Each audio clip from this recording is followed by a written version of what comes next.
With so many options, why choose Arizona State University? For me, the only online option was ASU because of the quality. Their faculty was really involved with their students and care about your personal journey. The dedication to my personal development from my professors, that's been extremely valuable to me. Earn your degree from the nation's most innovative university. Online.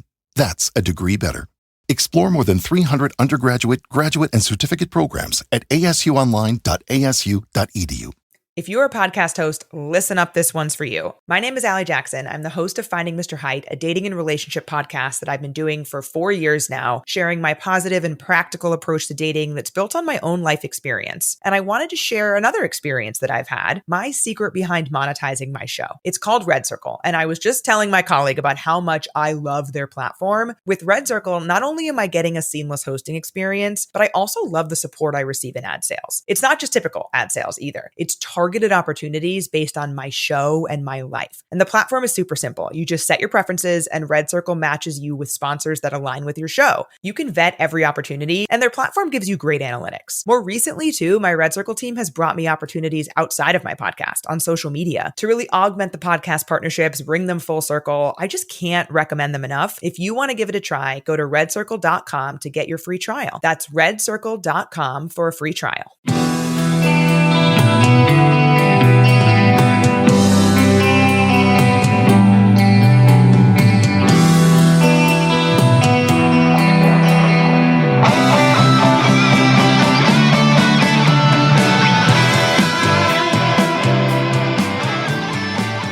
Welcome to Tunnel Talk, a no facts, all feelings wrestling podcast on the Social Suplex Network. I'm Allie.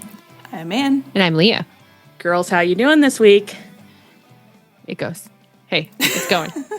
Girl, I hear that. Don't I hear that? It's summer season, so... It's summer season, but Ann, you had to come in from the pool to do this shit.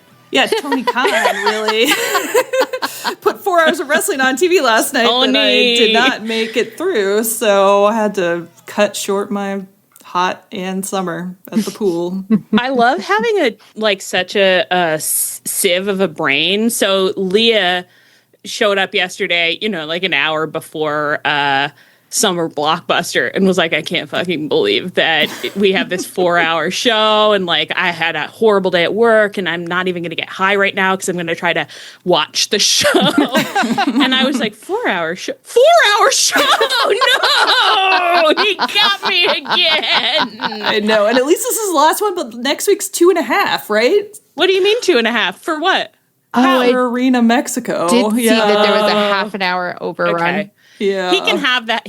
I mean, that's like a normal overrun. So it's like, it's not that much more than a regular show, but still, having it canonized ahead of time just feels like a slap in the face, I like it better because then at least I can prep for it. It's like when I'm like, 10 o'clock, I get to go to bed, and it's keeps going, and you have no idea how much longer it's going to be, and you're like, it could be 30 seconds, it could be another 10 minutes. At least if I know I'm in it until 10:30, fine. But what if they overrun the 10:30 to 10:40? That's when it's a talent show for sure. And it's going to be a big, beautiful talent show, my friends.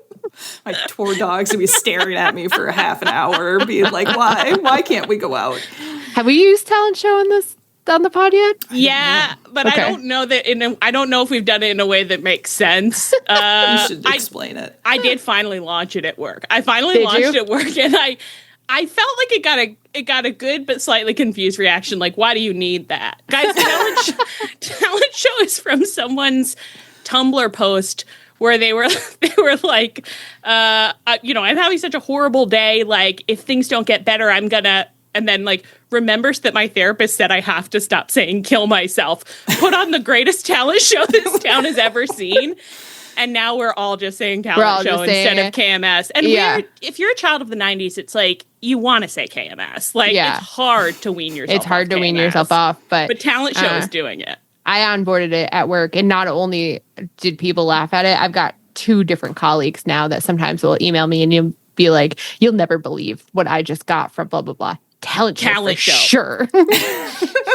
It is a talent show like crazy. It is so it brings a levity to moments of pure distress and misery that you can't get from anything else. It's a perfect little phrase. I like. And I can see why your coworkers get into it too, because then it's like you're on the inside of a little club. Oh yeah.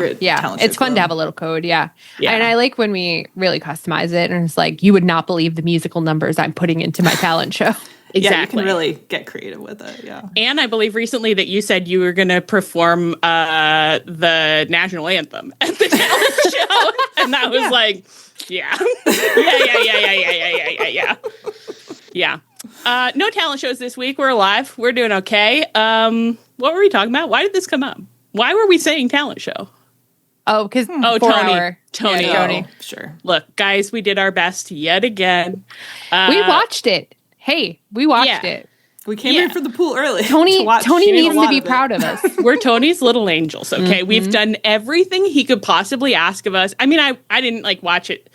I didn't watch the whole thing on the night, but I left it on in the background. Mr. Nielsen. So, Mr. Nielsen, here are your numbers. Here are all the numbers you asked for. Oh, Mr. Nielsen, you needed one more number in the pot. I'm happy to do that as long as my eyeballs don't have to be on the show. We gave the numbers that we could give, and we caught up on what we could, and there's a certain amount that I will say I didn't manage to catch up on because it didn't seem plot relevant. Yeah. I'm never going to have to think about it again. I have to say it was huge for me because I was feeling a little like, God, are we the worst girls in the world that we complain about our bountiful 4 hours of wrestling? But then I listened to our brothers over at ONR this week, and I was so happy to hear longtime wrestling fans being like, fuck no, 4 hours on a weeknight? Certainly not, Mr. Khan. I said, okay, thank God, we're fine. We're fine. Yeah. Mr. Khan, the rest of us have jobs in the morning. Anyway, okay, so no talent shows, still we live. It's my week to say what's making me happy. And I told my co-hosts ahead of recording, I was like, I think it's a little bit of a lame what's making me happy this week. So, but I'm going to say it anyway, and they're going to make fun of me because it's very on brand, okay? The thing is, so I live in Minneapolis, not to dox myself, and Minneapolis, St. Paul, there's a very cool textile center that, they do classes on all sorts of fiber arts, and they have, demonstrations by artisans. I was waiting. As you said, it's very on brand. I was like, I wonder what the artisans have gotten up to now. Textiles. I love it. Anyway, and they've been doing something, for a long time where like twice a year they have a garage sale where people donate like basically their crafting stuff and their, fabric and yarn and all sorts of shit. And then you can go to the garage sale and you can get such cool stuff there. And they were doing it twice a year, but they just opened it as like a full-time shop at the textile center. So you can go shop these used fabrics and stuff. And I know it's lame, guys, but I think it's really nice. You can buy some really beautiful materials, really high quality materials for very, very low and reasonable prices. But also, just to get up on my soapbox for a second, I think it's very nice to buy used things, and especially for there to be a place where it's like, you go there because you're like, I love quality knitting stuff. That sounded crazy. Just don't listen to that. I love beautiful, high quality yarns made in Italy, and I go to the textile center store where other people who have those high quality yarns and also value them, but were like, I don't have anything to make with this. They gave their yarn because they were like, someone else who loves it will get it there, and that someone is me. Yeah. I just want to encourage everybody to look for places in your own town where you can give something a second life. Well, you're embarrassed about this because if you came in very committed, like this is a cool one, we would have been like, yeah, that's so cool. It's fine. I know, but it's just earnestness. It's really difficult. But here's the thing. If for some reason I needed to impersonate Allie, like I wanted to do a goof where I'm like, I'm Allie, that's exactly what I would say. I'm Allie, and I love going to craft fairs and meeting highly skilled people who work with fine quality materials. I just think there's something very, it's like somehow it's like very sweet. It's like even sweeter than a Goodwill to me. Like for some reason, like you just go in there and you're like, there's just so much stuff. Especially there's a lot of old like notions and stuff that people have clearly had for like 30 years and just like didn't find the right thing to use it on. So it's like now if I'm like, oh, I need a hook and eye closure, I don't have to go to Michael's or you can't go to Joann's anymore. It's closed. I can just be like, I'm going to go buy someone's 30-year-old hook and eye closures from the Textile Center reuse store. And I think that's very beautiful. Yeah, it's awesome. It feels better than Goodwill because it's like this is somebody's grandma's stuff. You know, like I inherited my grandmother's knitting needles when she died and it's great. Yeah. It's just like someone really cared about like this having a good life, basically being like, I want someone to be able to use this for the thing that it's intended for. Mm-hmm. So it is kind of a PSA. Like if you have a special interest of some sort, or even just for stuff like we have a really cool place in the Twin Cities where it's like you can donate any used or broken tech that you have. And then they run a store where you can go and they just have bins full of like various chargers or, you know, cords that you might need for stuff. And you can just buy an old cord that works. And you can buy weird cords there, which sometimes you need if you're hooking stuff up, guys, which I think was a normal thing. What you hooking up? I don't know. You know, if you're living a certain kind of lifestyle. Yeah. Yeah.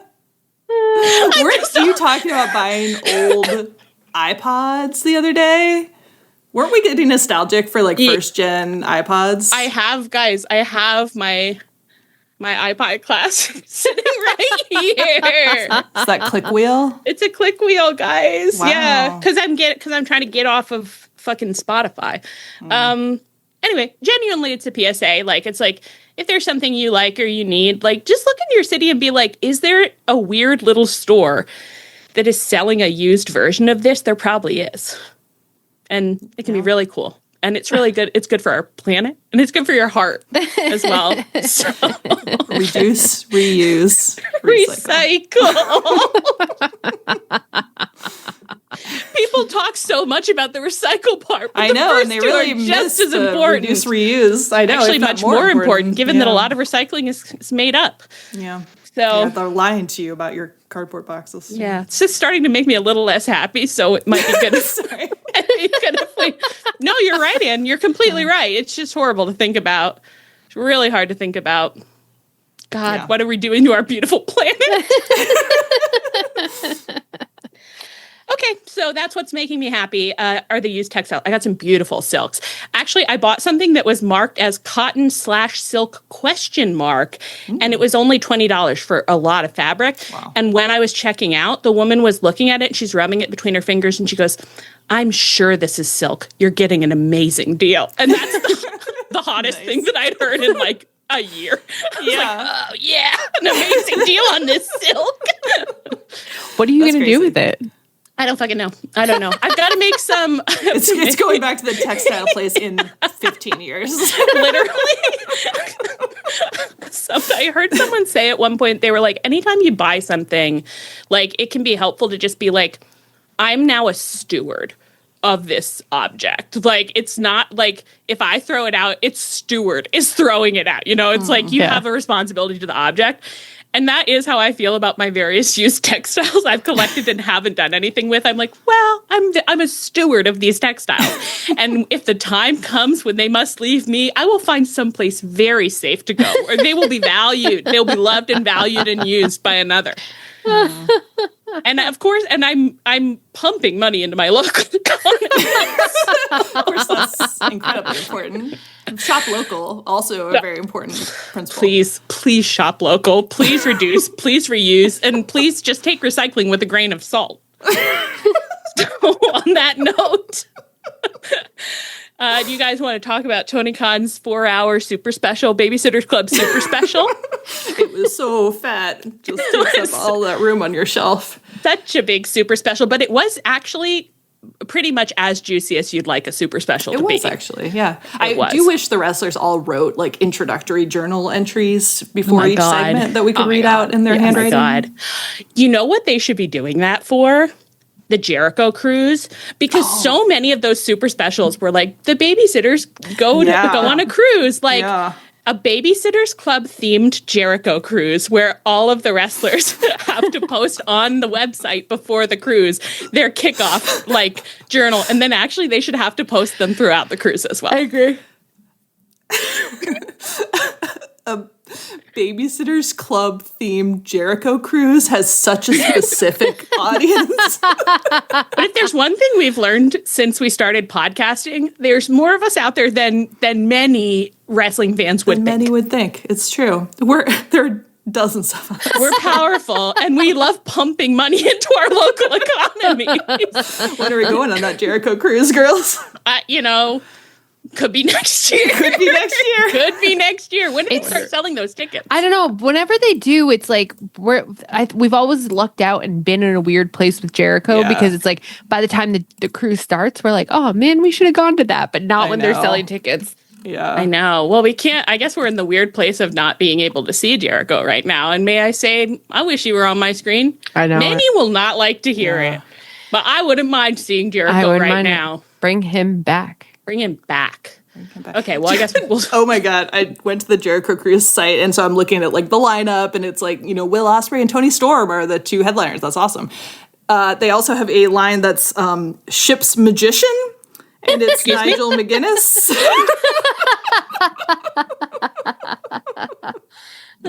Do you think he'll bring his husband? Do you think that he gets to bring his partner? I mean, you'd think, right? Oh my God. I would kill. I would kill to see a show that's Nigel McGuinness doing magic and Tony being the magician's assistant who has to keep doing like showing him off. Oh my God. I'm going to stroke it. I'm so happy thinking about that. After all the things we've said about close-up magic on this podcast, on this very podcast. Yeah. No, I love close-up magic. And I can't wait to see Nigel McGuinness do it on the Babysitters Club themed Jericho Cruise. Oh my God, I'm trying to find out when they... I'm still so mad we didn't go on the year that OC and Best Friends were there, but... I know. That would have been an unsafe situation for us. For sure, yeah. I can't tell when tickets are available. Following them around the cruise like Harriet the Spy, but we'd never interact even when it's appropriate to do so. They keep seeing something out of the corner of their eye and like turning their head real fast, and we're not even there. Three girls in a trench accidentally ask, like, do you know the way to the pool? They surprise us. They ask how to get somewhere. We start crying, Donald Glover style. Anyway, well, we're filibustering now, girls, so let's get down to business. Vice Principal Christopher Daniels opened Summer Blockbuster in the middle of addressing all our concerns about the Hang Jealous storyline with Hangman himself. They were mid-conversation, and Christopher Daniels was being like, listen, Hangman, I know it's a one-on-one match at All In, which is what we've been pointing out, but there's a lot of time until All In. There's a lot of Death Riders, and you're only one man, and you might need some other men, and, if you don't make it to All In, you can't win All In. That's a very good point, Christopher Daniels, and I think you framed that in a much more normal way than some have. It's so true. Yeah. I think that was a really normal way to frame what's going on here. There's a reason he's on the faculty and administration and not a student. That is so true. That is a man with a graduate school degree. And he said, no matter what the Bucks say to you to your face, they're only in it for themselves. I'd be there for you if I could, but I can't because you ended my career. Which they seem to have overcome off screen. They do seem to have overcome it off screen. Yeah. It was very funny because it was like such a logical little conversation between two men who it's like, oh, I knew Hangman felt bad. I didn't know they were talking. I didn't know they were hanging out again. I know. Like, would it have killed them to have Hangman and CD have one conversation where Hangman, like, you don't even have to, like, film it so that we can hear it. Just like in the distance, you just see them having a serious conversation and then like they hug. You know what I mean? And then I'd be like, more of that stuff in the background. In the background. If they were doing stuff like that in the background, this would be my favorite show of all time. Yeah. Yeah, that'd be great. I did think I was like, this would have happened on in the past. This would have happened on BTE. They would have, and that would have worked as well. But we don't have that anymore, and nobody will do fun stuff in the background for us. So we are where we are.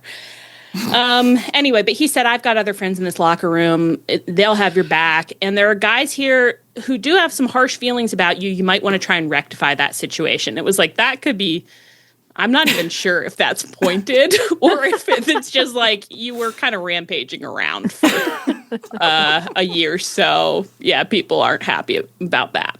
Hangman looked contemplative and left.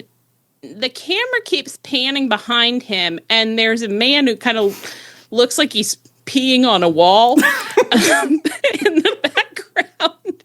And then he turns around, skulkily around, and who could it be? But Mr. Jon Moxley himself. It worked perfectly on me because I didn't notice him at all. And so when he turned around, to me, it felt like he was like dressed the same color as the wall and like turned around and was like, It worked great on me, but because I saw him very clearly, and I was like, some dumbass in the crew, like, accidentally is in the shot, and he's trying to, like, push himself into the wall to get out of the shot, and he's right there, because it's our garbage can promotion, and then I was like, Jon Moxley! I was Lucille Bluth with Gene Parmesan. Yeah, I thought this kicked off a real great night for Mox. We'll get into that more later. But the mode that he's in right now, I'll say, is really working working for him. he has us working for, writing for the Death Riders. Absolutely. We're like, who could accuse them of doing anything wrong when Mox is making these faces? Well, I think they are doing things wrong, but I love watching it. In this mode, I love watching it. I do still think they're crimes, Leah. Let's be very careful. Not me. I've absolved them. Because classically, she loves to say that criminals are fine. His like Sims burglar body language is so funny. 100%. And I think someone in one of our wrestling discourse had like linked to a TikTok of a guy who watched AEW for the first time. I think was like a long time wrestling fan, but he came in with a real like, it was a real pleasant like, oh, I checked it out and here are the things I liked. And it was just like, it was real nice. But one of those things he was like, Jon Moxley's selling is so funny. I really enjoyed that. And I was like, it is funny. It is funny. Yeah. Thank you for seeing and affirming the comedy that he's doing. You know, the thing is, it's like, it does feel like there was a period where it was serious and it was working. Short. Yes. And then there was a period where it was serious and it wasn't working. Yeah. Longer. And then there was a period where it was funny by accident, you thought, but you were like, I think it's supposed to be serious, so it's not working. Yeah. Now it seems to be funny on purpose, and that's the sweet spot, baby. I'm right back around. It's the looking like a dickhead continuum. We're right back around, looking pretty cool. Looking pretty fucking cool. Yep.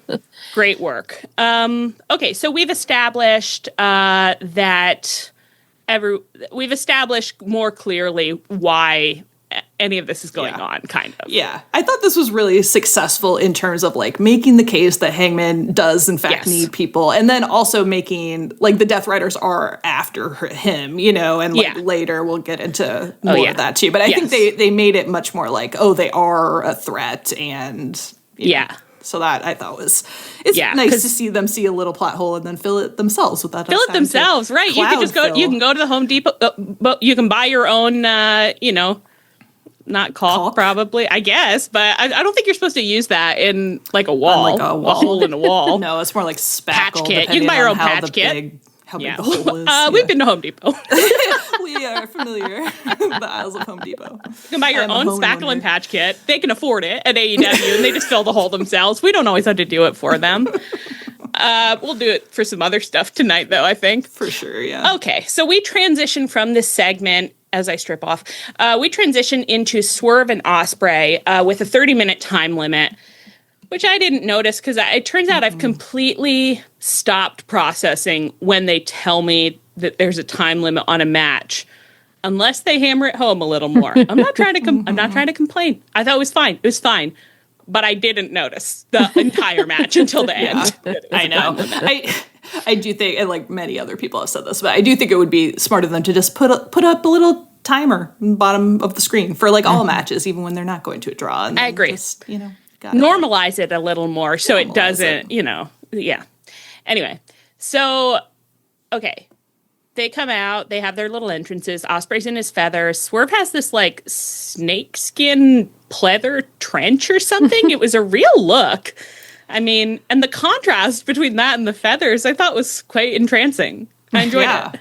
I like when I don't know that they did necessarily coordinate this, but I do like when the enemies or, opponents have sort of nicely contrasted looks. Nicely contrasting, but of course a snake and a bird have much in common as well. So true. They both lay eggs. That's the biggest thing, yeah. That's the biggest thing, baby. Everyone was thinking it, so I just had to say it. Did you guys grow up? I was PBS household, as you know, and so we watched a lot of Sesame Street. And Sesame Street had this one segment that they did that was the song "Let's Fall in Love," but except it was "Let's Lay an Egg." So it's like birds do it, bees do it, do it, let's do it, let's lay an egg. And I sing it to myself all the time to this day. You can damage a child even with public television. Okay. Many don't know that, but did you have state branded public television? Like we had KET, which is Kentucky. Yeah, we had WHYY. Okay, nice. Yeah. Nice. Just as you were saying that, I was like, we watched a lot of KET, and I was like, did she have DET, Delaware Educational Television? No, WHYY, but I don't know what that stands for, actually. I have no idea. But I know that they depended on the kindness of viewers like me. Oh, sure, yeah. to keep things running behind Don't you want the a tote scenes. bag? God, I honestly, I loved when they did fundraising because that was when they would play some of my special favorites, like the Simon and Garfunkel concert in Central Park. That only came out for fundraising. Wow. And so that's a little insider. Okay, let's move on. Okay, so they're facing off in the ring. Swerve comes to the center of the ring, extends his hand. Osprey seems to be considering whether or not to take his hand. Eventually, they shake. Wrestling commences. Very fast 30 minutes. I mean, I thought this match flew by. Oh, yeah. It never felt like 30 minutes ever. It was crazy. Yeah. When suddenly, like, the bell rang when Swerve was standing on the ropes, I was like, wait, what's happening? What's happening? I think we all were. Like, we all clearly were looking at our clocks. Like, wait, but we just got here. We just started. Yeah. Gun to my head, I would have called it like 17 minutes. Yeah. And I thought it was a really good match. Like, not a doctor, but it was parts of it to me felt a little similar to the Hangman match in that, again, like, Osprey kind of occasionally seemed like, I'm going to do my high flyer stuff. And Swerve's vibe was a little bit like, no, you're going to have a fucking fight with me right now. Yeah. I don't want to do that. I don't want to do that right now. Yeah. I find it so horny, too, that Osprey got a bloody nose, like, so early on, especially because it's like, oh, that's a real fight. That's, he didn't do that with a little razor blade. That's, Swerve did that to him. Amazing face on Ann right now. What did you bring in here? That commentary said, of course we can but speculate about Osprey's nose right now. It was like, yeah, I guess always we can only but speculate about anybody's nose. Right? I was also losing it because there was a moment where they zoomed in on Swerve as he was looking at Osprey, and he just took like a little like horse inhale as he was like looking at Osprey, and I was like, oh, I love that. I love that little like move from him. Like it just felt very horny. And in my ear, Ian Riccoboni goes, and Swerve breathing through the nose might be travel stuff. Commentary's trying to desperately to dehorn everything they possibly can. I always get such a kick out of Ian Riccoboni, who I really have no strong feelings about at all. But whenever they cut to commentary table, it's like, who is this pale little accountant they got out here? I know. I think in real life, he has a good personality, so I try not to be mean, but I actually can't stand his commentary, and I'm like, really? Shut up, Ian. I don't like it, but I'm always just kind of like, this. I don't know you. Who is this? Why are you even here? Like it's irrational. Yeah. I love it's like we see something we don't understand, bully it immediately. Get off my screen. I hate you. You're not my real mom. I want Tony Schiavone back. Yeah, well, commentary, they're just like, we got to keep these girls under control. We have to pour a little cold water on the situation when we can. You don't have to. You can just let us watch him breathe through his nose and think our own thoughts instead of being like, oh, maybe he picked up something on the plane. Is the COVID? What are the COVID numbers like? Oh my God. Could be an Omicron surge. Yeah. Ian Riccaboni, if you say the words wastewater to me, I'll freak out. I would freak out, but maybe not for this. I think I'd be kind of like thrilled at the strangeness if I heard Ian Riccaboni say wastewater numbers to me. Okay, I don't know where we are. Anyway, yeah, so basically they're both really fucked up, and Osprey's like lying on the apron, I think, or he's fallen onto the floor at this point, and Swerve is kind of like very slowly trying to clamber up onto the ropes to get a little hit on him, and then time goes, no time left. And so then Swerve hops on the mic, and he's like, we're the best wrestlers and the best wrestler AEW. AEW's we're the best wrestlers, what he said. That's our slogan, I guess, somehow. He said, the only way to prove you're the best is to finish matches, damn it. Well, I'm messed up pretty bad, and as you can see, you are too. Which I was like, you can't see. It's so funny to be like, as you can see, you're beat up. I think he probably feels it more than anything. I know. It was a little mislip, but you gotta, it's funny. Funny stuff. Love it. His eyes are closed. He can't see shit. He said, but I know the man you are. You really want to beat me right now, don't you? Let's go sudden death. And Osprey, gamely, just like the sweet little puppy he is like, oh my God, fetch another one? Okay. he's clambering to his feet unsteadily. Mox's music hits, Death Riders come out, surround the ring. So they're, Swerve and Nana are kind of like, oh God, we're surrounded. And then they get snuck up on by the Young Bucks, who run into the ring and start beating up Swerve. And they're EVP triggering Swerve and Nana. They break out. What could it be? Just 2 sets of handcuffs? Certainly. And it's 8:30 p.m. on a This Wednesday? was the point. Why not? This was the point where I was like, Tony, you have 4 hours. You have 4 hours. Do you really want to get me this hot this soon? And I think he didn't. I mean, honestly, it's a miracle that things went as well for him for the first 2 hours as they did after he absolutely blew his load in the first 45. I mean, it went everywhere. So they break out these handcuffs. They handcuff Swerve to the ropes by the turnbuckle. They're still kicking him. Cut to Jon Moxley. Can somebody talk to me about the face on Mr.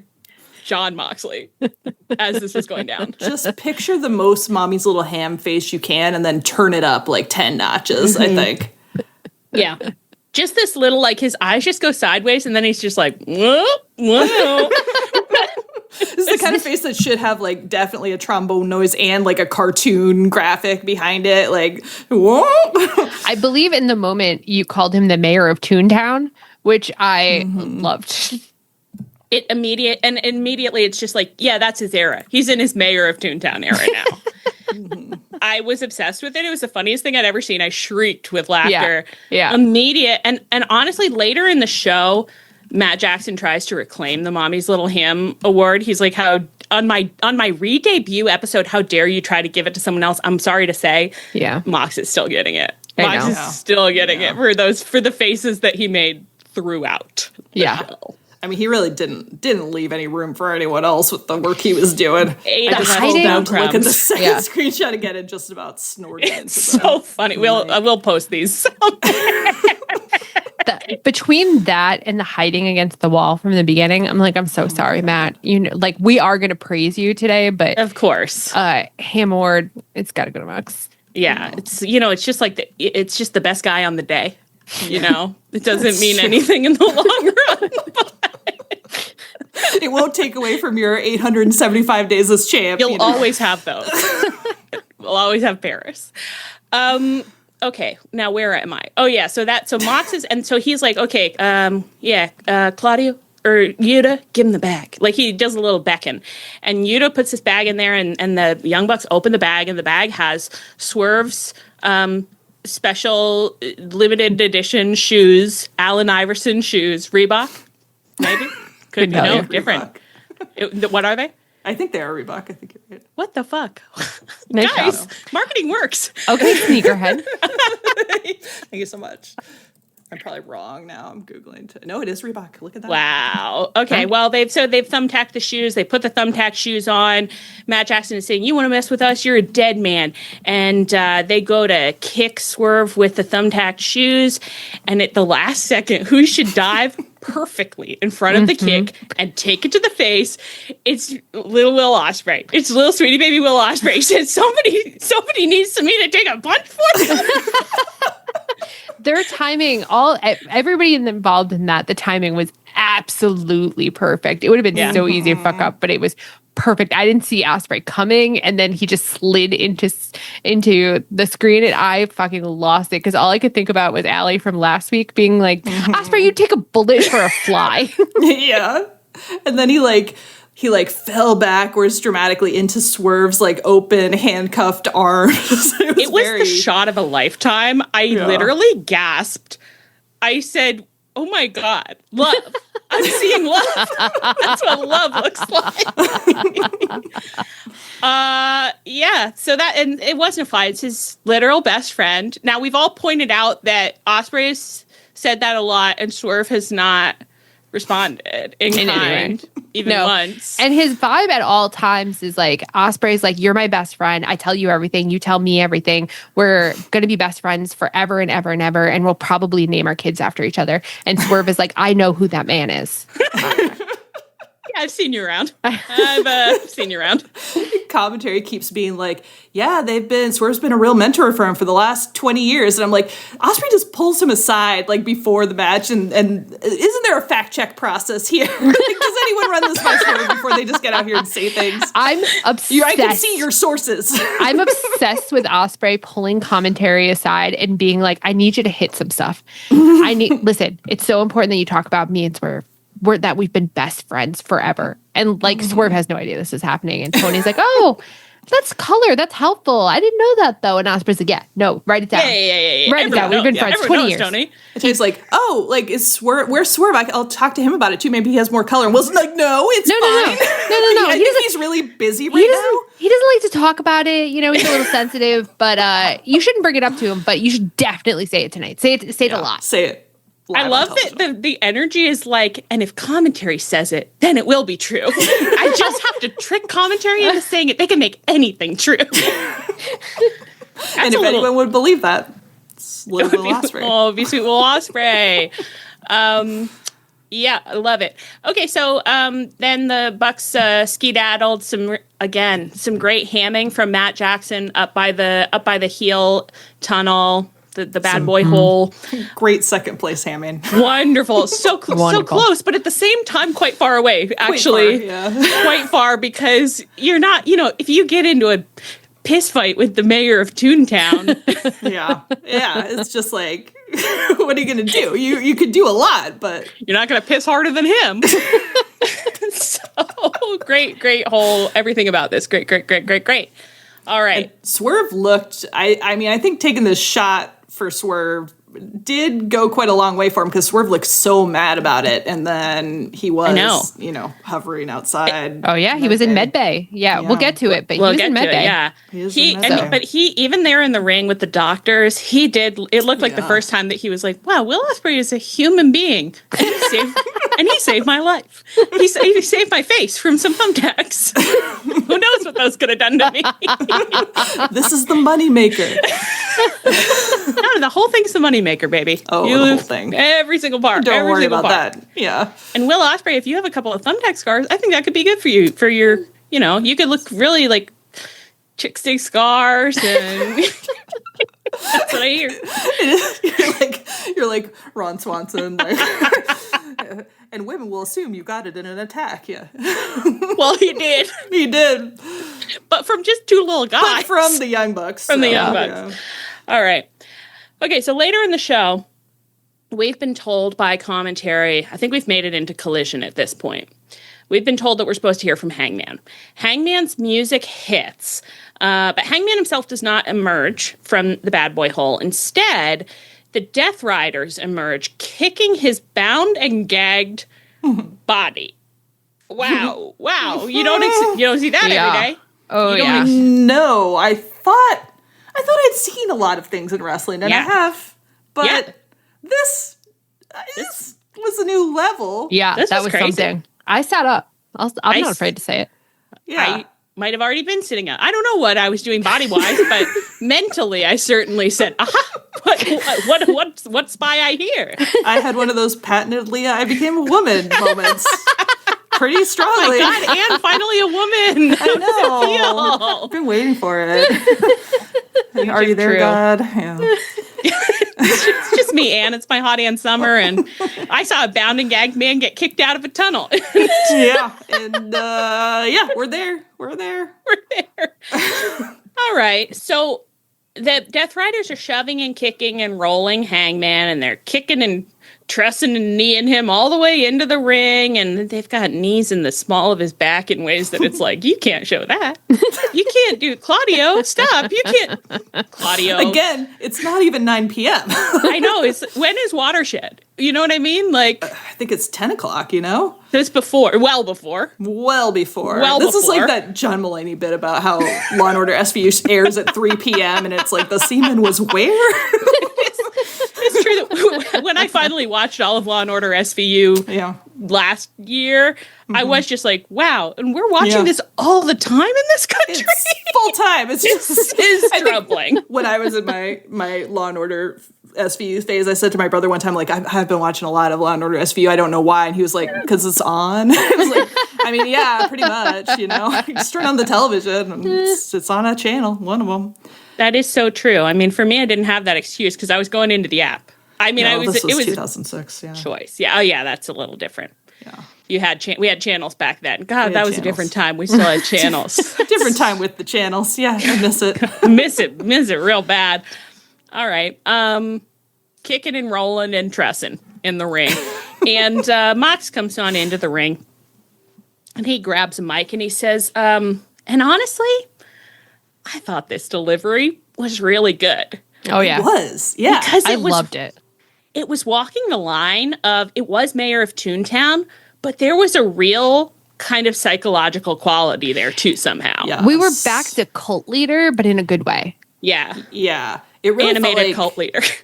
Yeah. And it was back to like the other like Mox Hangman feuds that were really good where you're like, oh, I feel like we're back to Mox, like doing some good promo work and while still incorporating Mayor of Toontown energy, which you wouldn't think would work together, but it did. No. It was unexpected, but it was it was kind of everything. I think I saw someone say, so I'm sorry if it was you. It really felt like, oh yeah, Mox understands Hangman, and that's coming through in this promo. Mm-hmm. Like there's a real genuine connection between these characters. So he says, I'm terribly sorry about all this. It's just that I want to make sure we can have a real conversation. You know how distracted you can get. Your head's all over the place. You're a bimbo. And his voice, his tone in this was like it was condescending in a weird way. Yeah. Where he, like the way he was emphasizing it, where he was just like, you know how distracted you can get. And I was like, oh my God, I'm going to horn out. Yeah. It was crazy because, like, condescending usually makes me, like, kind of mad. Like, when Will Ospreay was being condescending towards Hangman, I was like, shut up. When Mox was doing it, I was like, oh my God, I've never been so turned on in my life. Well, it was very sexual. Right. Remember when they had that feud and Mox called Hangman Kid? And we were like, I think I'm going to be sick. Ooh, you can't remind me of that right now. All right. Okay. He says, your head's all over the place. We need you focused. These people need you focused. This is your time. AEW World Championship. This is your do or die. I've been watching you for a long time. You're complicated. I'm panting. So good. I'm afraid I'm panting like a dog. Like, It's very like, hey man, you're Jordan Catalano, you know. I've been watching you, leaning. That's complicated. What a danger. I mean, it's like you actually do have to be quite sure of yourself before you, a man, say of another man, you are complicated, because that could go so wrong. Oh, yeah. And when it goes right, it goes just so right, you know? And so he delivers the rest of this speech where I've been watching you for a long time. I don't understand you. You've been searching high and low for something. I don't know what it is you've been searching for, but you have exactly 4 weeks to find it, to step up and become the man that everyone wants you to become. If you're not prepared to do that, you can pack your shit and get the hell out. Hangman surges up and headbutts Mox in his face. It's the head-to-head contact. And then there's more. So the Death Riders are like, you can't do that. Trussing, kicking, shoving. It's all happening more and more. And they get a little steel chair in there too. And perhaps all is over for poor Hangman. No, the ops run out for the save.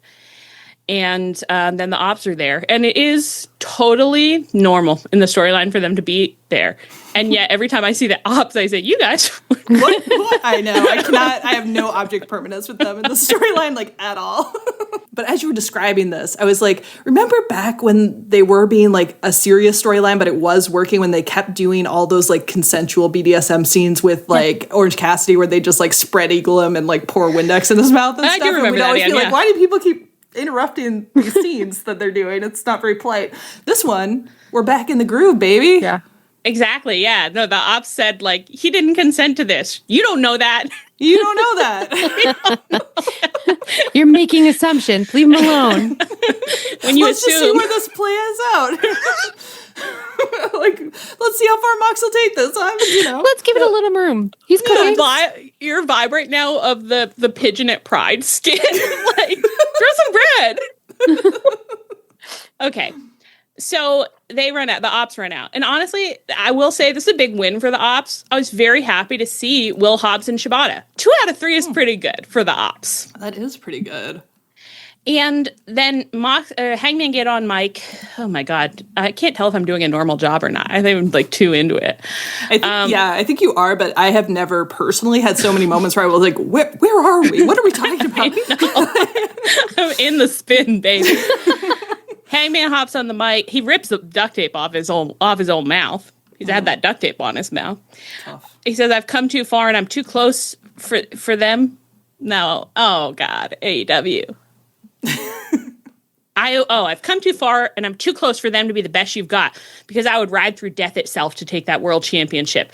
And if I find even one of you tonight, I will take your heads. And then he barged off through the crowd, like going looking for the old Death Riders.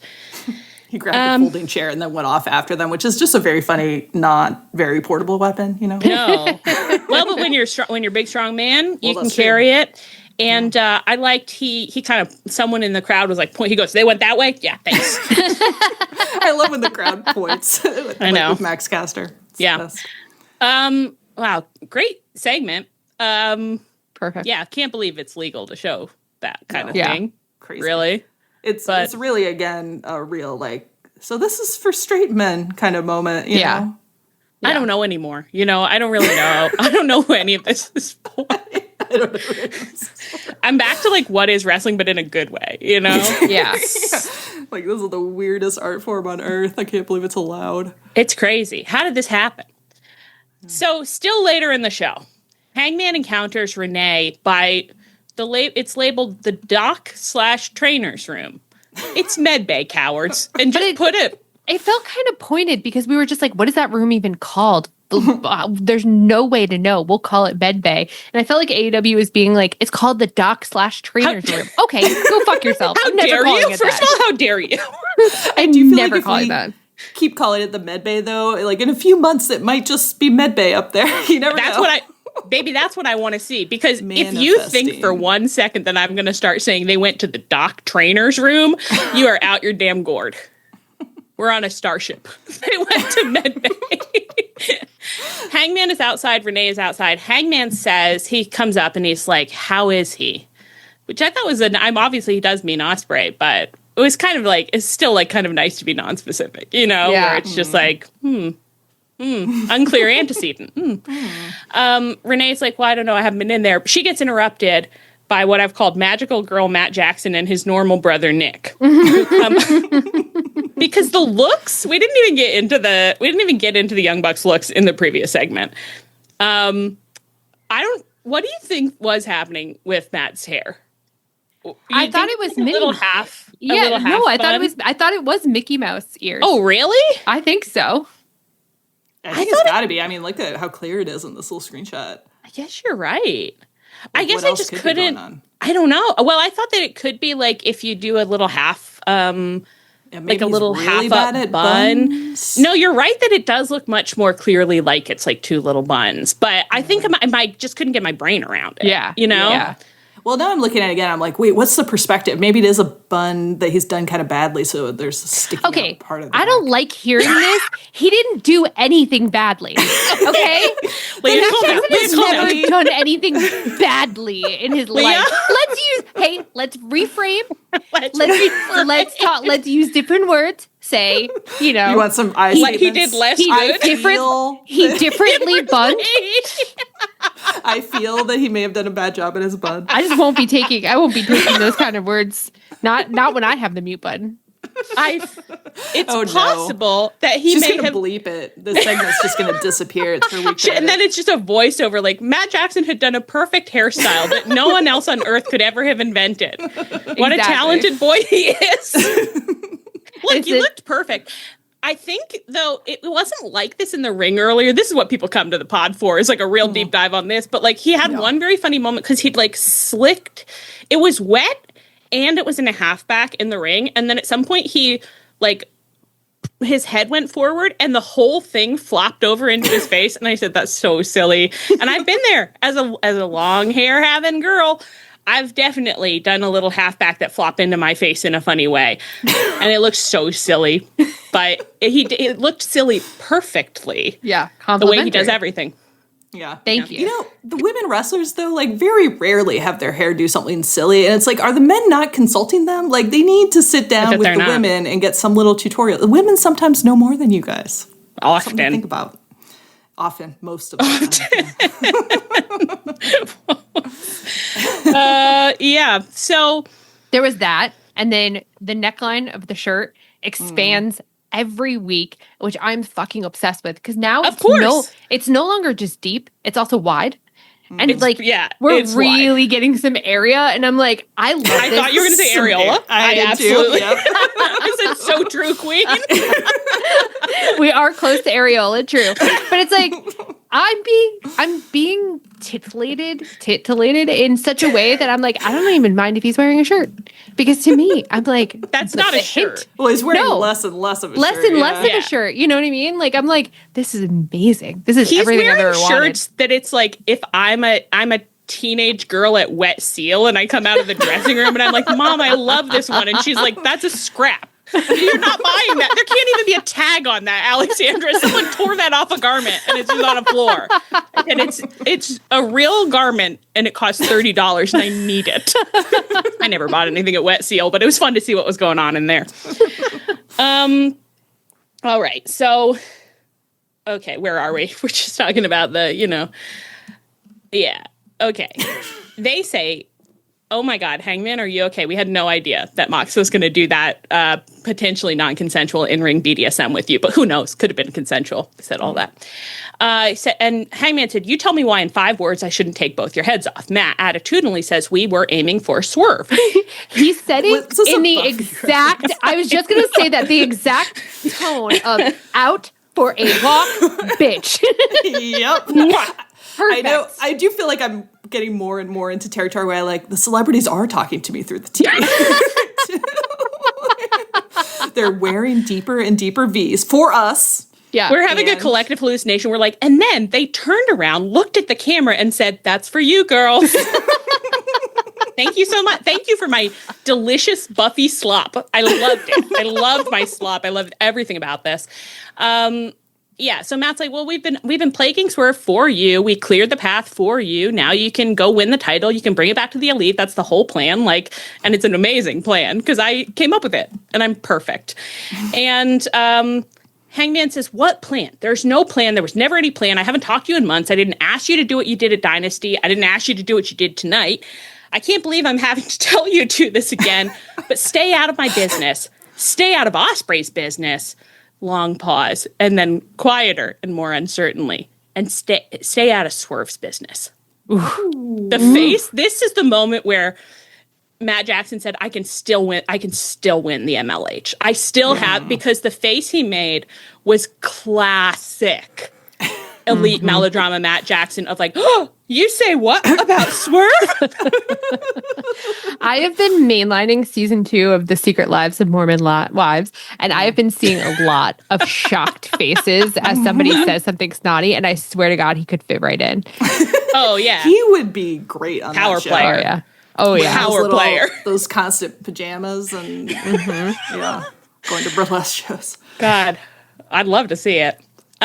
Also, how often do you think the Young Bucks have heard the phrase, "I can't believe I'm having to tell YouTube this again"? It was so funny because I was like, you can believe it. Like, it's like, the thing is, you can believe it. And you'll have to tell them again. And you'll have to tell them again. And you'll be telling them again your entire lives because you're in that special category of man who will never be free. You'll never be your free. Young Bucks. And also, like, as Kenny said, they're 2 little dogs who won't stop shitting on the floor. They'll never stop shitting on the floor. You'll never convince them to stop shitting on the floor. No. And yet, there they are. They're in your life. And you can drive them back to the pound as many times as you want. Like, they know you're sent. They'll find you. When they will want you, find they'll you. find you. Hangman's just helplessly in his living room like, no bark, no bark. It doesn't work at all. Oh, my goodness. All right. Okay, so then Hangman says, I don't know, if I ever burn down a home again, it'll be because I trapped the 2 of you in a burg. That was the moment where I was like, okay, that was rude. Like I said, they're good boys. Those are my good boys. Okay, that's going a little far.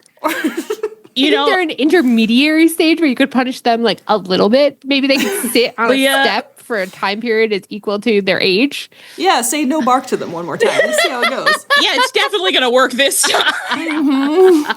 Oh, get them one of those little spritz collars that spritzes a scent they don't like when they bark. That'll work. No, we need a cleansing fire. The scent. Hangman's spraying like that bitter apple spray, but they're the dogs that don't mind it at all. They still chew through all his cords. Yeah. Well, the thing is, there's 2 of them too, so it's like you put a bark collar on one of them, the other chews it off. You know what I mean? Yeah. They're more powerful together, better together. Yeah. Anyway, and so then you see Prince Nana's head little pokes out of med bay, and then he goes back into med bay, and he says, "Boss, did you hear that?" And Swerve saying, "I don't know, maybe I could get Mommy's little hymn." Well, you never could, but I thought you did a really nice job. He goes, "Every word." Ooh, shivers went up my spine. Unbelievable. This was so Everyone good. here cooked. Yes. Everyone cooked. Everyone got an A+ for everything that Including happened. Will Ospreay just lying there getting worked on, getting prepared. And also including Renee, who had been normally standing there with the microphone. And then when Hangman exploded, she went, "Whoo!" and like disappeared off Just camera. like skedaddles right off screen. It's so funny. Good for her. You're right, Renee. You're right. All right. So that's everything that I think how long we've been here? 2 hours. I mean, it was, Tony said, "Girls, I know you're really unhappy. So you're going to get a lot of what you like." And I liked the lot of what I liked that I got. I was extremely happy. Yeah. Where This are we- story is doing so many things that I like. It's just like the soap operas for men, the homoeroticism, the BDSM, the overhearing stuff. I mean, that's I love it. Furthering- Mormon wife stuff. Yeah. Furthering The plot, but not too much. Just Not little too much. Just little enough. steps. We're not But moving we too learn fast. a little more every week, and they learn a little more every week about how they feel. I think it's very, it's simple but effective to be like, every week something happens that makes everyone involved be like, I'm having to think one little thing differently about the people here, like, in this storyline with me. That's good. That's what you want. Yeah, you have to they're think pacing something it really different. nicely where I'm not like, oh, there have been 10 segments, but nothing has happened. Or like, wow, they really turned on a dime. Like if they Right. want to reconcile Hangman and Swerve, they have to put the work in, and they're putting Yeah. And they're doing it, right? Yeah. And I do just love, one of you just called out, it's like people are overhearing stuff. God, I love that. I have such a little weakness for it. I think people should really be overhearing stuff more often and then being like, oh, and now I have to know the thing I overheard. Because for Swerve, it's like a fun little complicated thing to be like, okay, so Hangman didn't know, which I do believe that he knew in his heart that Hangman wasn't lying. Yeah. But then it is like a double down, like, okay, well, if I can't take that out on Hangman, so maybe I'll double take it out on the Young Bucks. Yeah. I mean, that's fun. Yeah. Yeah. And to have Swerve like kind of like fretting over Ospreay. Like, it seemed like he was just in there kind of pacing, you know, while he's getting work done, and then to like overhear some like sort of devastating knowledge about his like nemesis who hasn't been plotting against him when they've had these like I know moments and stuff. Ooh la la. So ooh la la. Great time. Anything else you want to say about any of that? No, it's fantastic. It's so nice to have this storyline taking up a lot of space on the shows. It makes me much more amiable about the other things that are going on because I'm just sort of like, but we'll always have this.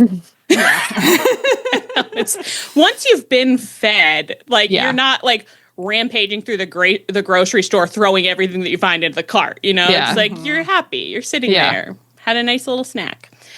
All right. Well, speaking of, I think, you know, now we must address our flip side, girls. We got a backstage segment with Renee talking to Okada. She said, "You and Kenny have had some of the most legendary matches in all of pro wrestling history. This will be the first time on American soil. Is this version of Okada ready for this version of Kenny Omega?" Before Okada can answer, Don Callis interrupts to be like, "Why the fuck does Okada get to fight Kenny and not my beautiful pink son Kyle Fletcher or his husband Takeshita? I have two powerful boys who should be fighting Kenny, not you. This makes me sick." Okada gets up in Don Callis' face, calls him bitch. The whole Don Callis family has showed up to kind of back Don up. Later in the show, we get a much hyped video package recapping Okada and Kenny's long storied rivalry and past matches.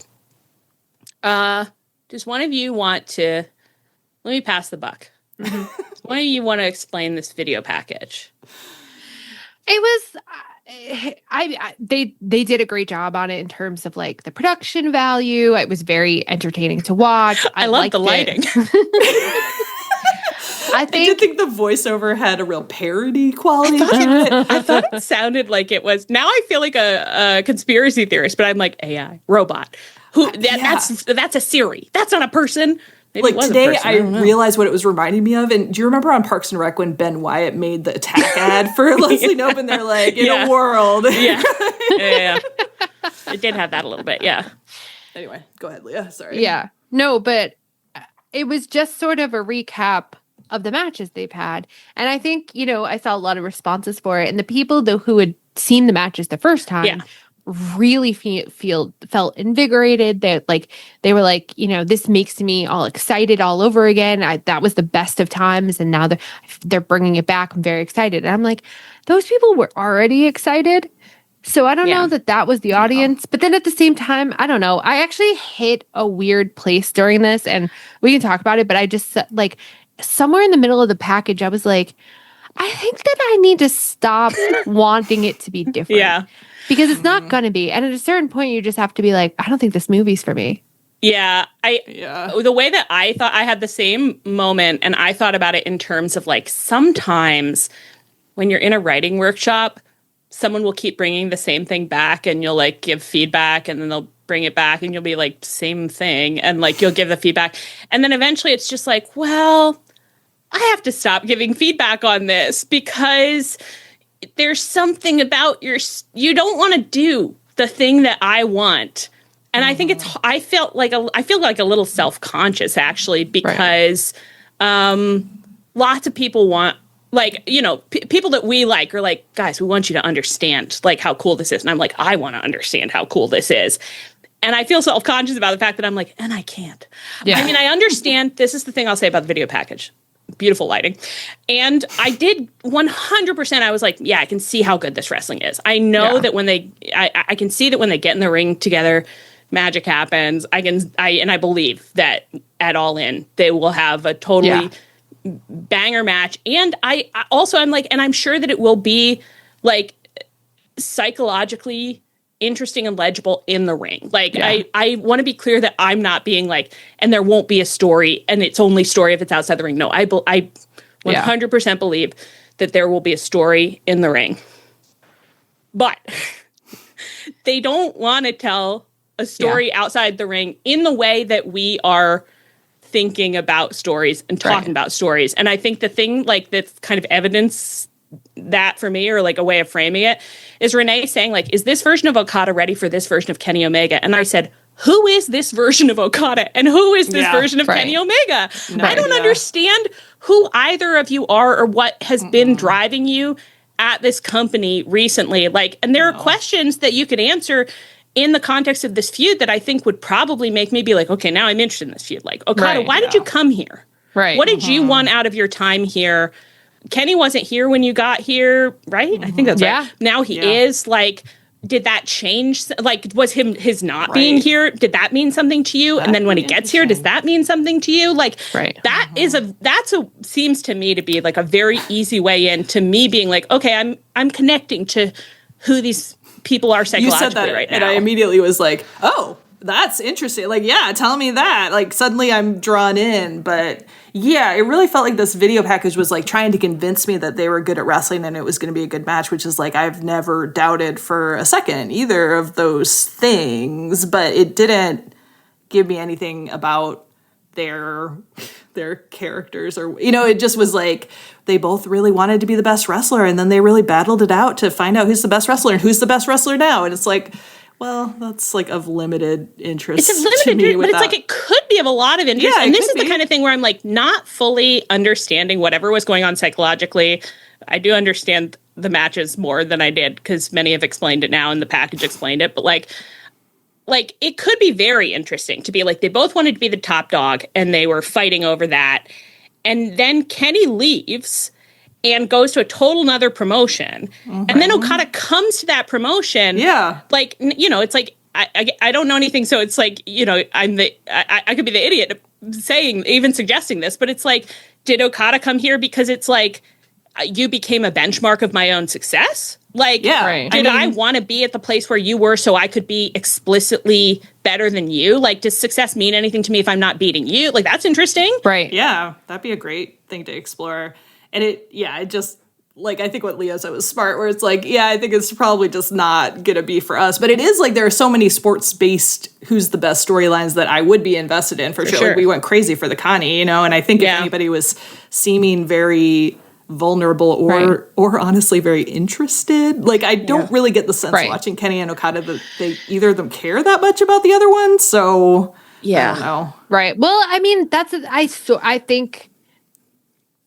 I think that this is a very, like, Kenny danced with him once before and is excited to dance again.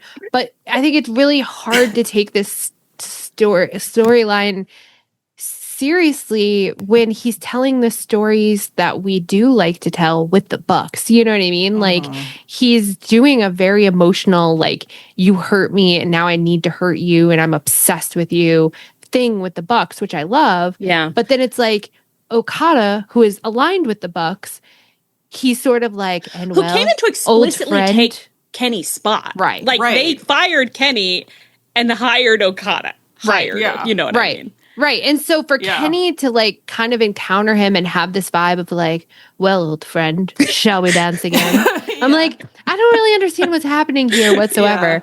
And then it's weird in that context because it's like, yeah, he's your replacement. Like, you'd think there'd be a lot more like, what the fuck? Like, you hired my old rival? Like, that's so bitchy, you know? Where it's like, Kenny did give that promo when he came back this time where he was like, I'm letting go of all that emotional shit and I'm just doing great wrestling. So if you're like following through on that, it could be interesting for Kenny to be doing what he's doing. If Okada's vibe is like, no, I want you to step up and be like, I want you to care a lot about this. Yeah. Because I care a lot about this. Yeah. Because I came to this promotion so we could do it. But I don't took your place to provoke you. Yeah, right. But the problem is I feel like he can't do that if he's also simultaneously engaging with the Bucks and Don Callis. You know what I mean? So I'm like, you haven't given up anything because you're still in these things. You just won't tell me how Okada fits into it. You mean that Kenny hasn't given up? Yeah. Yes. Yeah. I don't know. Yeah, I don't know. But I mean, it's like he can have, but it's like it's two different storylines. One where he's still maintaining like, no, I have professional focus now. Yeah. And I don't have to worry about my yapping Shih Tzus. And then another one where he's like, but they're yapping so loudly that it's very difficult not to yell at them. And a man who's trying to protect his peace and be very professional while being a roiling ball of emotions underneath. Like, Yeah, that's great. Of course, that's in the world. great. Yes, of course, that's if great. that's what we were portraying. Yeah. Be into it. And we kind of jumped the gun. So this is also coming out they have this contract signing and they meet in the ring, and Tony Schiavone announces that their match is going to be a unification match for the Continental and International belts. And they have this brand new belt that showcases the two of them on it. And I said, you've both had it for like a second. Yeah. And literally, I think Sarah said in one of our shared spaces, she was like, this is offensive to Orange Cassidy. And I said, you're so right, actually. Someone agreed with her and said, and to Eddie too. Eddie. And it's like, yeah, it should be Orange Cassidy's belt merging with Eddie's belt. Like, screw both of you. Screw both of you. And so they have their contract, and Okada signs the contract.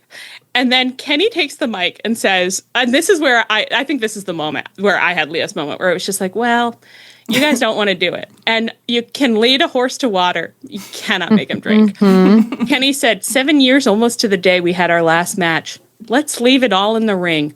One final time for everything. I'm like, that's what would happen if you told AI, like, write a respectful promo. I know. I got so excited when it was like, oh, they're just going to sign it without talking. Like, okay. And then Kenny grabbed the mic. I was like, oh my God, they're going to talk. And then I was like, well, that was God. that was nothing. Yeah. So he signs he signs, match is set. Don Callis comes out, and Kenny is like, I've said, Uncle, you can never feed me powders again. I'm strong now and I know all your tricks. But he was basically like, Don, you're always trying to get involved, but you have no power over me now. Like, I know all your tricks. And Don Callis said, well, not all of them. And at this point, Okada attacks Kenny from behind. And then I've said here, minutes of ruthless and escalating beatings ensue, with Okada cleverly focusing on Kenny's guts, his intestines that come up every other minute in every match that he has, in his weak intestines, and he's elbowing them, and eventually, Kenny puke up blood, real blood, a real lot of it. Yeah, this was so funny. It was so nasty, but it also gross, looked so fake. It was really funny. I was like, I know that's a blood pellet. Kenny. Well, yeah, and his acting I was interested in how it works. Yeah. His acting was also super sublime. Where he was just like, ho, ho, ho. Everybody going for the Mommy's Little Ham Award tonight. It's true, but they all wanted to win it, but some of them might feel embarrassed that Mox got it after his bad run, but you know what? We say what we see. We're scientists. So true. Kenny didn't win the Mommy's Little Ham Award, but he can have an award called looked most like the alien from Men in Black. And he was barfing up blood, and it looked like cockroaches were trying to crawl out of his skin. Yeah. His skin suit. His skin suit. Agreed. So enjoy that one. I saw somebody, I forget who it was like, it's so funny that the Bucks are trying so hard to get back in with Hangman. They haven't even noticed that Okada joined the BCF. It is pretty crazy. I just want a BTE segment where they're like, you leave us? No, that's not how that goes. But where they like haven't they like are so focused that they keep just being like, Okada, we're going to lunch, and it's like you look and it's just like a backstage tech guy just being like, I haven't seen that guy in weeks. I don't know what that was about. They're just not paying attention. They're not tuned in. So Don Callis rushes Okada out of the arena. This is a great little moment for us. Alex Marvez darts out of a corner, just being like, Don Callis, can you explain the unthinkable actions that have just occurred? And like Don Callis is being like, faster, faster, faster. They're going to kill us. They're going to get us. And I do love how Alex Marvez's beat is kind of like the parking garage, you know? Yeah, that's right. He's always lurking there. That's where he hides. Places where you don't expect him. Actually, he should be overhearing a few more things, maybe. Like, it's like, just stay, don't run, just stay behind a pillar and see what happens. They leaned into overhearing, and we always had a camera on Alex Marvez who was like peeking around a pillar. Oh my God. And two people were just talking, but like you see, Hangman and Christopher Daniels by their car or whatever. I'd be pretty happy, yeah. Yeah. So great to see him. And then they race away. So that's the end of this. It's going to be a great match. There's no doubt in my mind that it's going to be a great match. And I do think and I'm glad the people who are into it are happy. Yeah, 100%. Very happy. I think it's nice when when people are happy. When men get something that they like in wrestling, the little beers. Legitimately last night, Rich Latta was so happy and he kept posting all excitedly, and I'm like, of course, please, it is my pleasure to grant you a moment of happiness. When my brother is happy, I am happy in my own way. Yeah. And I can be magnanimous because the Hangman Swerve Ospreay thing is going so well. So I do just keep being like, well, the men can frolic here. That's fine. I know. I think at this point it's more of a scientific interest in what's going on, that it's like there's something that we crave that I feel like is really because to me it's normal. I'm like, this is a really clear, concrete thing we want. It's like, I want to know why these men are here and why this is happening now. And it's a scientific interest in but they don't want to explain that, and we may be the only people craving it. And sometimes you do have to accept, it is what it is. Right. I can't change how my brain is working right now. It'll be a great match. It was a very fun segment. I had a blast while repeatedly being like, what is going on here? Yeah, I think bafflement is my overwhelming emotion with all of it, including other people being so happy with it. I'm like, wow, we really just enjoy different things, I guess. And that's it's a very important lesson to learn in this world. I think this was the most complimentary we've ever been about a segment that we also kept saying, this is nothing. This is nothing. Oh, you gave it away. Kind of skirted around the way we were saying that, but it was very fun. It was fun. It was nothing. Yeah. In terms of what we wanted. It was nothing. I'm excited to see what they do over the next 4 weeks. They kind of knocked Kenny out of the situation. He wants to show him to us every 6 weeks. I think his diverticulitis is back. His guts are out. His guts came out of his body. Yeah. Yeah. I mean, so he's at the hospital. Yeah. Concerned. Shivani and Nigel came on the Collision commentary after this, and they were giving such a somber little we've just seen. Such an upsetting, gruesome. We're really on the edge of our seat. It's like therapists are available throughout the arena. And it was guys, I think that was sort of Chris Jericho's dark match movie level effects. But I do love when commentary gets to try their hand at Mommy's Little Ham. They're like, yes, oh my God, it's time for my moment to shine. And you know what? Shine you did. Wow. Everybody who competed in the Mommy's Little Ham Award tournament this week, you all shone. You shone bright like diamonds. And we're going to send all of you guys our participation trophy. Absolutely. And we couldn't be prouder of you. And again, Moxley beat you all by miles. Beat you by miles and miles. But we all saw you putting in that effort. You tried. We appreciated it. And I think we've learned from AEW programming in the past that the most important thing in the world is simply to try. Yeah. And we learned our lesson. Thekla had her first full-length match versus Queen Aminata. I had to watch this late today because it was late in the show and I was sleepy. I would like to beat up Tony Khan for the fact that I was excited when Thekla debuted, and I was like, can't wait to see Thekla, and he keeps having her wrestle deep in the fourth hour, and I'm like, no one can stay awake. That wasn't very Tony's Angel of you. I don't think a Tony's Angel would say that. Reframe. It's exciting that Tony had faith in me that I was going to make it that far. Wow, that was the most incredible reframe I've ever seen someone do, so fast. That was a great reframe. Okay, so you think it's exciting that Tony believed that you could stay up that late, but of course none of us could. 2 weeks in a row. 2 weeks in a 2 weeks in a row. Yeah, she wrestled late in the show last week too. That's so rude. Put her in the beginning. Yeah, I guess they're not trying to build an all-in match for her. Yeah. That's the one thing that is pretty clear about the structure of these 4 hours, because it's the Dynamite Collision structure, I guess, is that the first 2.5, and they're trying to get you over that hump. The first 2.5, you're like, wow, this is jam-packed with plot-relevant stuff. And then the whole back half, it's like, and if you have time, you can check this out. It's like, I simply don't. It was a little bit like Tony went backstage and was like, who wants to be on Collision? Raise your hands. Okay, Thekla, I thought looked really, really cool. It's very boring to keep saying that, but I love the way that she moves. I know. I had this thought while she was wrestling that I was like, she's so cool in a way that I find deeply intimidating. Like at some point, like I'm at a party and I start talking to her and she's like, God. Oh yeah, have you been to? And she like names a restaurant I've never even fucking heard of. And she's like, oh yeah, I'm friends with like the owner. So like, you know, sometimes there'll be like after hours things. And I'm like, this is crazy. I've never heard of any of this.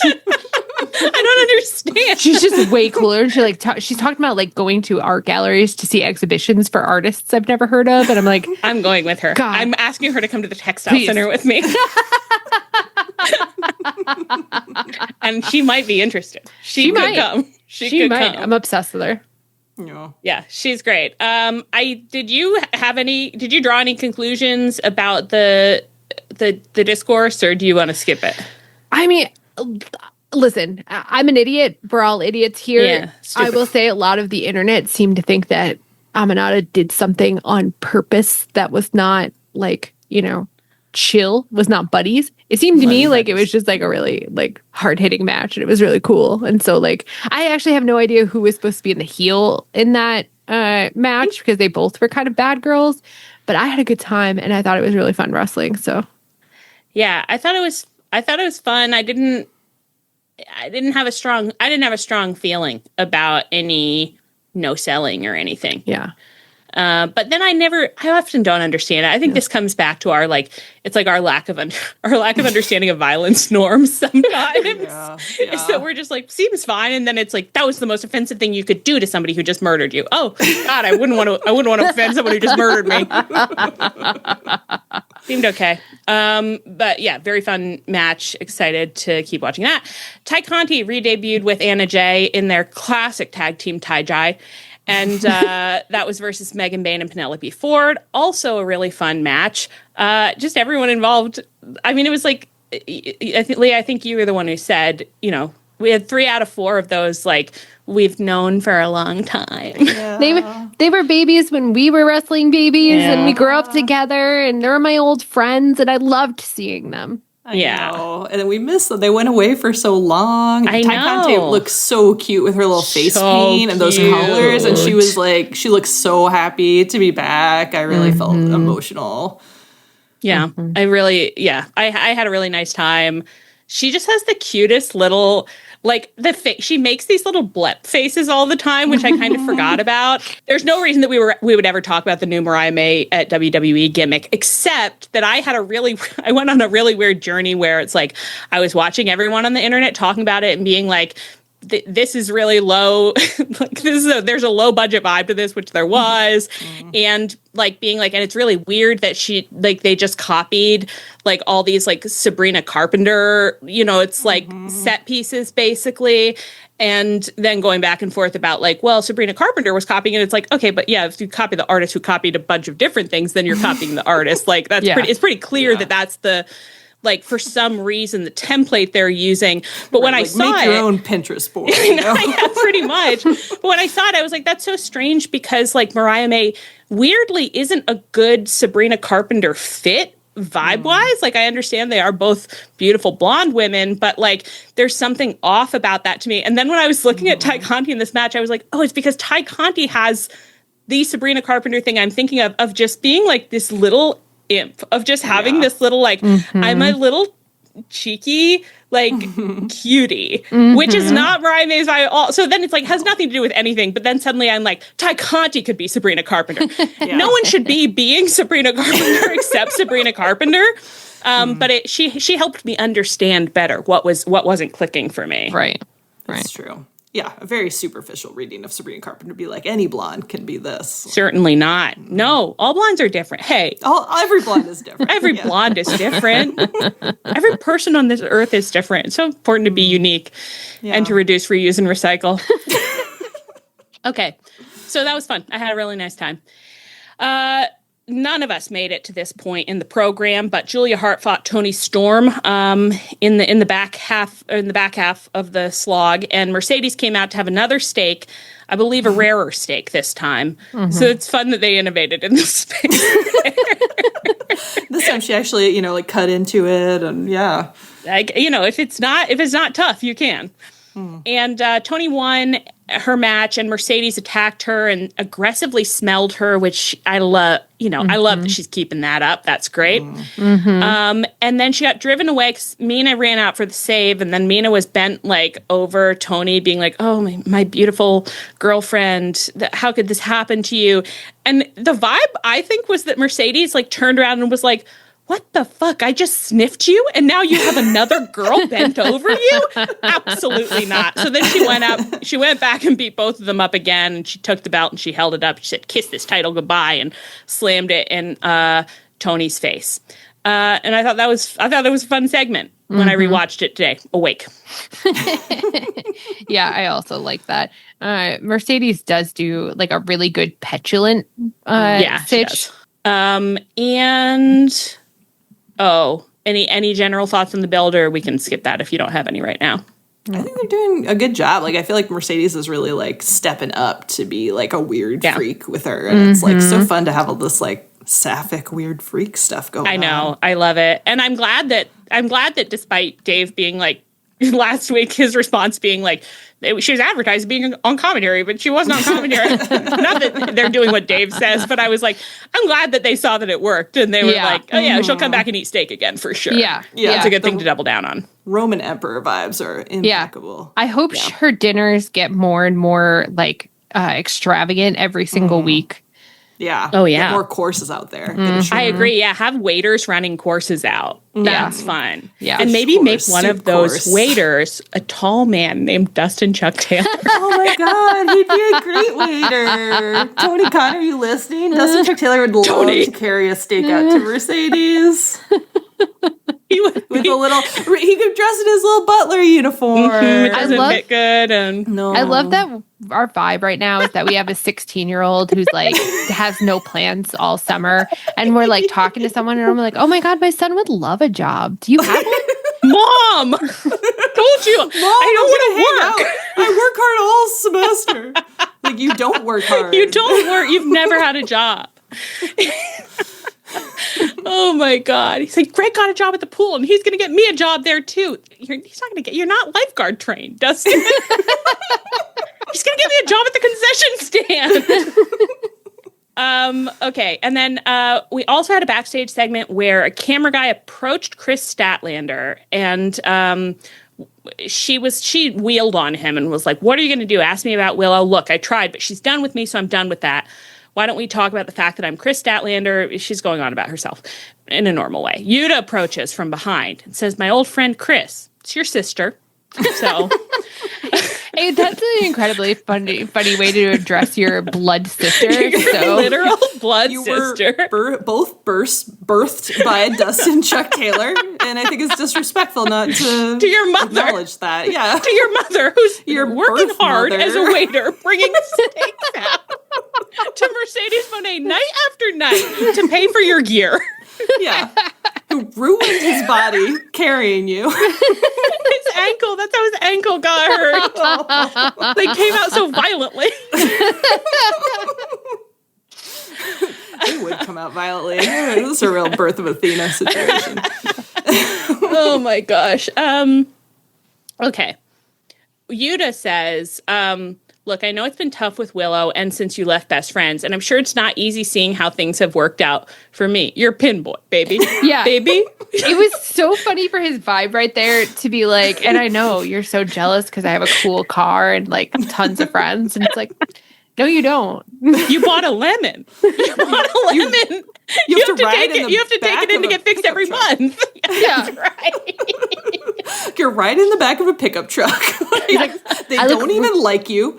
He's I look really cool doing it. Everybody agrees. She's I have seen you walking into the arena in daylight with your stupid bangs. I know. She's a mentally healthy man would not have that hair, brother of mine. Don't they keep you in a dungeon? I like it down there. I'm learning to be a man. Bryan Danielson taught me that's the best place to sleep. And then it's like someone's giving him a look. We don't talk about him. Sorry, we don't talk about him anymore. He said, I had to make a lot of tough choices to get to where I am. So if you ever need some advice, I'm here. Here's one for free. Forget about Willow Nightingale and forget about what other people think of you. Good advice. Make your own choices. Kris says, okay, and she shoves him with her shoulder and shoulders past him just like an aggravated big sister. And she's in a stare down with Marina Shafir. And it's a long, long look. And then Kris keeps walking and Yuta's giggling to himself. My older sister is so annoyed with me right now. Any thoughts on any of this? I was fascinated by it because it's like it a lot. They made such a point that like Kris was going to come back face and everyone was kind of annoyed. And now I'm retroactively pleased with it because I love the idea of someone being like, no, I'm turning face. Oh my God, it's too much work. It's so hard. It's really hard. I'm going to be evil again. I know. And just them like acknowledging the past and best friends is like, I know. It like takes so little to make me happy. It's just like, yeah, they know each other. They were she beat him up for a long time, but in a sister way. In a sister way. No, I really did feel like any time that somebody seems to remember where they came from and it allows it to feed even a little into like a current storyline, I'm like, I'm happy. That's all I want. That's all I want is just to know that you remember the past. Right. All right. And then it might be our final one of the night because do you guys even want to say anything? No. Yeah, skip it. Okay. Nick Wayne and Kip Sabian had a little segment on Collision. Kip had brought his special surprise for Nick Wayne. Nick Wayne said, where's Papa Christian? And Kip said, well, it's been really hard. You know, I think he thinks you just need a little space right now. And he said, where's my mother? And Kip made this. He was like, well, I think Christian needed to give her something hard too. I don't know. It was like, it was a bit of a stretch as a line, but I liked it very much. Yeah. Nick Wayne made this. It was he also wanted the Mommy's Little Ham Award. He made an amazing face. Wow. Yeah. Most popular award in the biz. Yeah. People don't care about the Hall of Fame wrestlers, Wrestling Observer Radio. That shit don't matter. It's the Mommy's Little Ham Award. It's the Mommy's Little Ham Award. There's one wrestling award that the community cares about. Mm-hmm. Prestigious. Mm-hmm. Takes a lot. Great face from Nick Wayne. Kip Sabian's like, never mind about that. I made a beautiful surprise for you, and it's your Best of the Super Juniors. And so we see some clips from Nick Wayne at Best of Super Juniors. Who looked great. I thought it was fun of them to show them to us. Yeah, big flips, really and big flips. Cut back to them, and Nick Wayne goes, "You made that for me?" Kip Sabian said, "That's what a brother does." I said, "Video editing." He tenderly put together a carefully chosen video package for That's what a brother does. You're the family dog, I thought. Yeah, brother. That's what a brother does. Nick Wayne, I actually don't even know what's going on here because it was like pretty good acting. Like he just was like, I love it. Like he just seemed genuinely touched. He was like, I love it. And Kip Sabian was like, it's what a brother does. I owe so much to Christian. I love being your brother, and I'm so glad that Christian gave birth to both of us. And I owe him a lot. And Nick, you owe him a lot too. And poor Nick Wayne, I love just watching this journey for him, where he goes from he's like, wow, this is the first actually nice thing somebody's done for me, and God knows since when. And my God, maybe somebody loves me. And then his face being like, oh, my abusive father.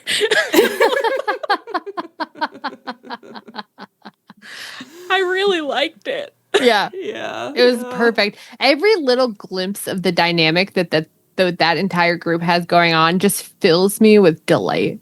I know. They're it's so funny. Weird. They're so weird. Weirder levels to it somehow, which is amazing. I think somehow their approach of we're never going to explain anything is very effective for them. Yeah. Just because there's, I don't know, it's like they're always doing something crazy, and then it's like, but will we be getting into it? No. What happens in Vegas, the Christian, what is his family called? The Patriarchy. The wizard is a man, as we all know. What happens in the patriarchy stays in the patriarchy. Yeah. It does feel a little bit, just because we were talking about Chuck Taylor as the butler, like that storyline where you're like, wow, there's a lot of weird sex stuff going on behind very, very, not very deep beneath the surface, like kind of right on the surface. Kind of right on the surface in a way, but where you're like, but that can't be. That can't be what they're intending. Okay. All right. Who is this for? I know. Imagine if we had seen this right out the gate when we started watching wrestling. I think it would have been too powerful for us. Too powerful. Maybe so. Well, I'm excited to see what keeps going on there. Was there anything you wanted to talk about that we did not get a chance to talk about? And I'll be expecting your notes app apology for the things you said about Matt Jackson earlier, but we can talk about that off air. Oh, you want to talk about that off? We can talk about it off air. But you brought it up in this on-air segment. Well, I just wanted to warn and just be like, we'll be talking about that. Leah's like, sometimes if I don't get it in during the show, they just leave. The second the recording finishes, they just leave because they know they don't want to hear my feedback. They don't want my feedback. Because every week it's like, look, you said this about Matt Jackson. You said this about Matt Jackson. It wasn't complimentary. And I'm like, that was a compliment. And she was like, it was... I didn't like your tone. I didn't like your tone. It's so funny because it's like, there can't possibly be, and I'm sure we've received recriminations for it, there can't possibly be a more bucks-pilled wrestling podcast on the internet. No, I don't think anyone else really. We're the number one Young Bucks apologists on this great internet of ours. Proudly. We've never hidden it. You can't gotcha us with it. We know. We like what we like. We like them and we love them. But sometimes I think it is okay if we say maybe he didn't do his haircut. I'm cutting that. But we loved it. Actually, it's like he did it good by accident. What if we say it that way? It's hard to imagine. Reframing. Lee's like, that's all I asked for. All I asked. I think that's the only thing. And then we'll let this go, guys, okay? It's hard for me to imagine that he looked in the mirror and thought, now how can I do Mickey Mouse ears from the same point? They were in one place. They're not in separate places. That's the thing. They're meeting in the middle. So it's like, it's hard for me to imagine he did it purposefully. Maybe he did it purposefully though, because like they love Disney. You know, maybe he's like promising the kids. He was like, look at my hair, and then guess where we're going. I hate you, Ann. I mean, look, we had yell at her for that. He is a Disney adult, and I don't care for it. I don't like when we talk about it. I can see their Instagrams, Allie. My God. This is rough. You know what? This is a rough end to a podcast. Was there anything else you wanted to talk about? Oh, suddenly no. So let's just end on the note of like Matt Jackson's a Disney adult and then just sign off. Yeah. I'm cutting all of this. Better, Leah? I'm cutting all of this and replacing you with the robot TikTok voice that just goes, Matt Jackson is very good at his job. That's your best compliment for Matt Jackson. And you heard it here first from the number one Young Bucks apology podcast on the internet. Matt Jackson is very good at his job. Hey, thank you so much for listening. Rated up his performance review for HR. Think he's getting a merit increase this year? Deadlines. Punctual. If he says he'll be there to kick someone, he'll be there. He'll be there with That's bells right. on. And with a funny little hairstyle that you don't fully understand. Does great work with a hot glue gun. That's right. He's crafty. He's an artisan. He's a sneaker artisan. Takes care with his work. Yeah. He's working with sneaker he's That's working, actually one of the more offensive she things made a face. Actually one of the more offensive things I've heard, because if he were a sneaker artisan, he would be seeking out different methods of thumbtacking. He wouldn't be using glue and they wouldn't be flying off in the ring. The thumbtacks wouldn't be coming off the shoes. All of this is getting cut. All of this is getting cut.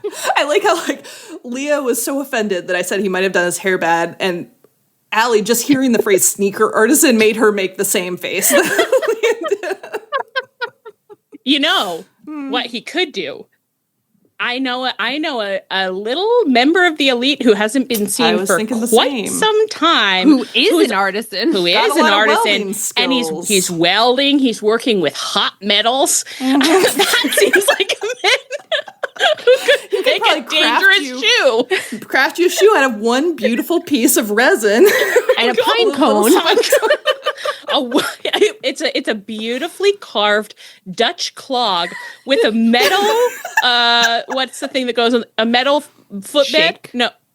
Once it goes on the bottom of the shoe. The wizard is the man. The wizard is the man. The sole of the shoe. A beautifully spiked metal sole. Wow. I see the vision. Handcrafted, yeah. And that's why, and you know what? That would pump money into the local California economy. How can you support that financially? Shop local. Okay, so that's my recommendation. On that note, I've been Allie. I've been Ann. And I've been Leah. This really has never been more tunnel talk. Our theme is by Kris Corkin. You can find us on Twitter, Tumblr, Twitch, and Blue Sky at Tunnel Talk Pod, via email tunneltalkpod@gmail.com.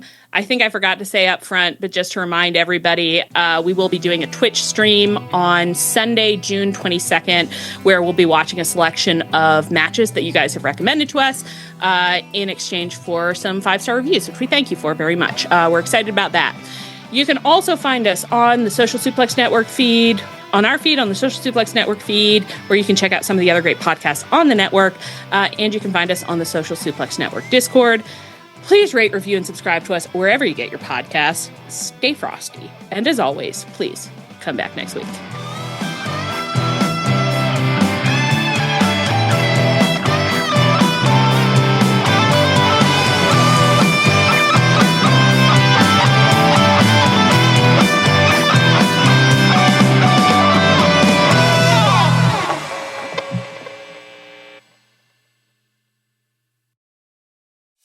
If you love to travel, Capital One has a rewards credit card that's perfect for you. With the Capital One Venture X card, you earn unlimited double miles on everything you buy.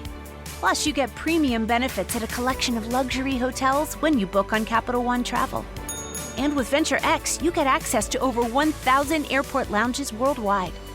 Open up a world of travel possibilities with the Capital One Venture X card. What's in your wallet? Terms apply. Lounge access is subject to change. See CapitalOne.com for details.